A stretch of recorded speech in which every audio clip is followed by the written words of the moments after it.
Hello world, அனைவருக்கும் வணக்கம். கங்குவா திரை விமர்சனம். இந்திய சினிமாவில் சரி, தெலுங்கு, கன்னடம், ஹிந்தி இண்டஸ்ட்ரியில் என அனைத்துலேயுமே ஒரு பேன் இண்டியா ஹிட் படத்தை கொடுத்துருக்குதுன்னே சொல்லலாம். நம் தமிழ் சினிமாவை தொடர்ந்து இதில் தொடர்ந்து சறுக்கி வர காரணம் பார்த்திங்கன்னா, ஒரு பெரிய ஹிட்டான படங்கள் நம்மளால் கொடுக்க முடியாமல் இருக்கிறது தான் பேன் இண்டியா லெவலில். இதனுடைய பெரும் முயற்சியாக சிவா இயக்கத்தில் சூரிய நடிப்பில் பிரம்மாண்டமாக என்று வெளிவந்துள்ள படம் தான் கங்குவா. இந்த கங்குவாவில் என்ன சொல்லியிருக்காங்க, அப்படி என்னென்ன ஸ்பெஷல்ஸ்லாம் இருக்குன்னு நம்ம விரிவாக பார்க்கலாம். இதனுடைய கதைக்களம் அப்படின்னு பார்த்திங்கன்னா ரெண்டு விதமாக பிரிக்கலாம். சூர்யா அவர்கள் பார்த்திங்கன்னா கோவாவில் ஒரு பவுண்ட் ஹண்டராக இருக்க கேஎஸ் ரவிக்குமார் சொல்லும் வேலையை செய்து வரார். அப்படி இருக்கும்போது அவர்கிட்ட ஒரு சிறுவன் வர அவனை தேடி மிகப்பெரிய ரஷ்ய கும்பல் ஒன்று வருதான். ஸோ அவர்கள் அந்த சிறுவனை வைத்து ஏதோ எக்ஸ்பெரிமெண்ட் செய்து வந்துட்டுருக்காங்க. அந்த சிறுவனை ரஷ்ய கும்பல் தூக்கி செல்ல அங்கேருந்து கதை தற்காலிகமாக நகர்கிறது அப்படின்னு சொல்கிறாங்க. 5 நிலங்களை கொண்ட ஊரில் ரோமானிய அரசன் அந்த 5 நிலங்களையுமே கைப்பற்ற போஸ் வெங்கட்டை வைத்து 5 நிலங்களை கைப்பற்ற முடிவு செய்கிறான். போஸ் வெங்கட்டிற்கு பெருமாச்சி அராத்தி நிலத்திற்கும் எப்படியோ சகனி வேலை செய்து சண்டை மூட்டிவிட பெரிய பெரிய போர் உருவாகிறது. இந்த போரில் வெற்றி யாருக்கு, நிகழ்காலத்தில் அந்த சிறுவன் என்ன ஆனான் என்பதே மீதி கதை. அதாவது 2 விதமான கதை சொல்கிறாங்க. 5 நிலங்களை வச்சு ஆட்சி செய்யக்கூடிய ஒரு அரசனை ரஷ்ய அரசன் ஒரு ரோமானிய அரசன் வெற்றி கொள்ளும் நடக்கிற ஒரு கதை. இன்னொரு பக்கம் பார்த்திங்கன்னா கோவாவில் ஆரம்பிச்சிருக்கக்கூடிய ப்ரெசண்டில் இருக்கக்கூடிய சூர்யாவுடைய கதை. இதுக்கு 2த்தையுமே காமனாக ஃபேக்டர் அந்த பையன்தான். ஸோ இப்படி 2 பேரப்பட்ட கதையும் எப்படி ஒன்றா கொண்டு வராங்க அப்படின்றது தான் இந்த கங்குவோடைய ஒரு ஒன்லைன் ஸ்டோரின்னு சொல்லலாம். ஒன்லைன் ஸ்டோரி ஏன்டா ஒரு நிமிஷம் சொல்கிறேன்னு கேட்குறீங்களா, அதெல்லாம் போட்டிருக்காங்க. சரி, படத்தை பற்றிய மற்ற அலசல் என்னென்னு பார்த்தீங்கன்னா, 2 உலகம், அந்த 2 உலகத்தையும் சூர்யா பார்த்திங்கன்னா ஒரு பையனை காக்க வேண்டும் என்பது தான் கதைக்களத்தை தேர்ந்தெடுக்க சிவா அவர்களை பாராட்டலாம். சிவா அவர்கள் பார்த்திங்கன்னா ஒரு தன்னால் முடிஞ்ச அளவுக்கு ஒரு பிரம்மாண்டமான ஒரு ஃபேண்டசி படத்தை கொடுத்துருக்கிறாரு. இதில் சூர்யாவுடைய பலம் பார்த்திங்கன்னா ஒரு ஒன்-மேன் ஷோ. மற்ற படத்தையும் தன் யானை பலத்தால் தன்னோட தோளில் சுமந்திருக்கிற மாதிரி ஒரு ஒன்-மேன் ஆர்மின்னே சொல்லலாம்.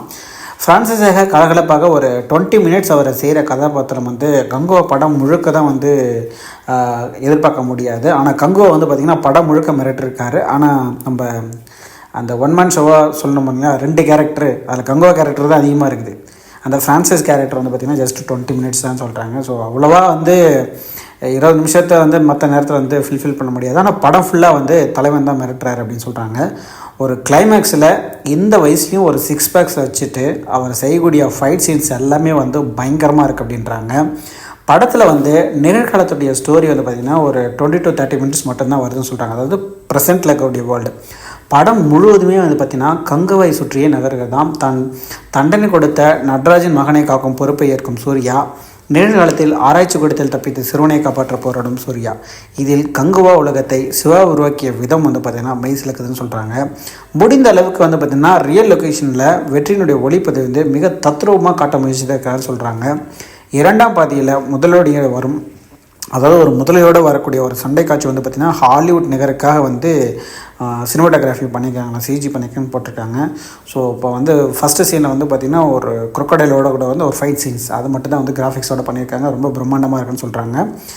ஓகே, அடுத்தது என்ன பார்க்கலாம் அப்படின்னு பார்த்திங்கன்னா, சிவா படத்தில் பார்த்திங்கன்னா எப்போதுமே ஒரு எமோஷனல் ஒர்க் அவுட் ஆகும்னு சொல்லுவாங்க. ஒரு எமோஷனல் சீன் கண்டிப்பாக இருக்கும். அதை வச்சு அந்த அழகான திரைக்கதை எடுத்து சொல்லுவார். இதுதான் அவருடைய ஒன்லைன் மாதிரி அவருக்கான ஒரு ஃபார்முலா. இதில் அப்படி எந்த காட்சியுமே இவருக்கு எமோஷ்னலாக எந்த காட்சியுமே ஒர்க் அவுட் ஆகும் போனது தான் அந்த படத்தோட மைனஸ்னு சொல்கிறாங்க.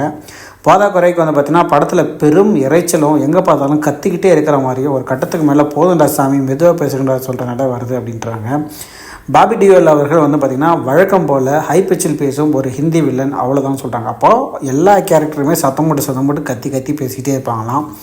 டிஎஸ்பியினுடைய இசையில் பார்த்திங்கன்னா தலைவனை பாடல் ரொம்பவே மிரட்டுறது. பின்னணி இசை கொஞ்சம் சத்தத்தை குறைத்திருக்கலாம்னு சொல்கிறாங்க. ஏன்னா ரொம்பவே ஏற்கனவே டயலாக்கும் கத்தி பேசுகிறாங்க. இப்போ மியூசிக் கொஞ்சம் இறைச்சலாக இருக்கிற மாதிரி சொல்கிறாங்க. வெற்றியோட அவர்களுடைய ஒளிப்பதிவில் பார்த்திங்கன்னா அந்த கங்கோ உலகம் ரொம்பவே சிறப்பாக காமிச்சிருக்காங்க. ஆனால் நிகழ்காலம் செயற்கையாக இருக்குதான். பாருங்கள், எப்படி பாருங்கள், ஒரு செட்டு தத்ரூபமாகவும் நிகழ்காலம் செயற்கையாகவும் இருக்கிறத ஒரு சின்ன மைனஸ் அப்படின்ற மாதிரி தான் சொல்கிறாங்க.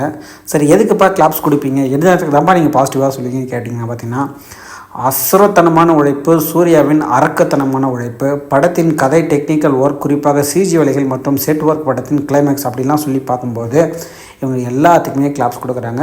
யார் யாருக்குன்னா சினிமாட்டோகிராஃபி வேலை செஞ்சவங்களுக்கு, செட் ஒர்க் பண்ணவங்களுக்கு, படத்தோட கிளைமேக்ஸை ரெடி பண்ணவங்களுக்கு, கதையில் வந்து டெக்னிக்கலாக ஒர்க் பண்ணவங்களுக்கு, இவங்களை எல்லாத்தையும் மேலே இந்த கதையை தூக்கி சுமந்த சூர்யா அண்ணன் அவர்களுக்கு அப்படின்றவங்களுக்கு தான் வந்து கிளாப் சொல்லியிருக்காங்க. சரி, எதுக்குப்பா பல்ப்ஸ் சொல்லுவீங்க அப்படின்னு பார்த்தீங்கன்னா, எமோஷனல் காட்சிகள் ரொம்ப அட்ர ஃப்ளாப்பாக இருக்கான், ஒன்றுமே ஒர்க் அவுட் ஆகல, கொஞ்சம் நாய்ஸ் பொல்யூஷன் மாதிரி இருக்குது, அதை கொஞ்சம் கம்மி பண்ணிக்கலாம்னு சொல்கிறாங்க. மொத்தத்தில் ஒரு புதிய அனுபவத்திற்கும் சூர்யாவின் கடின உழைப்பிற்கும் கங்குவாவை காணலாம் அப்படின்னு சொல்லிட்டு மொத்த ஆவரேஜ் வந்து 5க்கு வந்து 3 தான் கொடுத்துருக்காங்க, 3 out of 5. ஸோ இந்த ஆர்டிக்கல் வந்து ஆல்மோஸ்ட் 2:10 PM சொல்லிட்டு இருக்கேன். நான் ரெக்கார்ட் பண்ணும்போது 5 hours ஆகிருக்கும். ஸோ இதுதான் வந்து ஓவரால் ரிவ்யூ. எல்லாத்துலேயும் பார்த்தீங்கன்னா சில பேருக்கு பிடிச்சிருக்குன்றாங்க, பிடிக்கலான்றாங்க, சத்தமாக. இது அந்த படத்தோடைய ஓவரால் ரிவ்யூ. நீங்கள் படத்தை பார்த்துட்டு உங்களுக்கு என்ன பிடிச்சிருந்தது, அந்த சிஜி கிராஃப்லாம் பிடிச்சிருந்ததா, கிளைமேக்ஸ் பிடிச்சிருந்ததா, இல்லை சூர்யா சாரோட ஆக்டிங் பிடிச்சிருந்ததா, சிவா சாரோட டைரக்ஷன் பிடிச்சிருந்தா, வெற்றியோட அந்த ரெக்கார்டிங் பிடிச்சிருந்ததா, என்ன பிடிச்சிருக்குன்றதை மறக்காமல் கமெண்ட் பண்ணுங்கள். வேறு ஒரு நிகழ்ச்சியில் வேறொரு தலைப்போடு சந்திக்கலாம். நன்றி, வணக்கம்.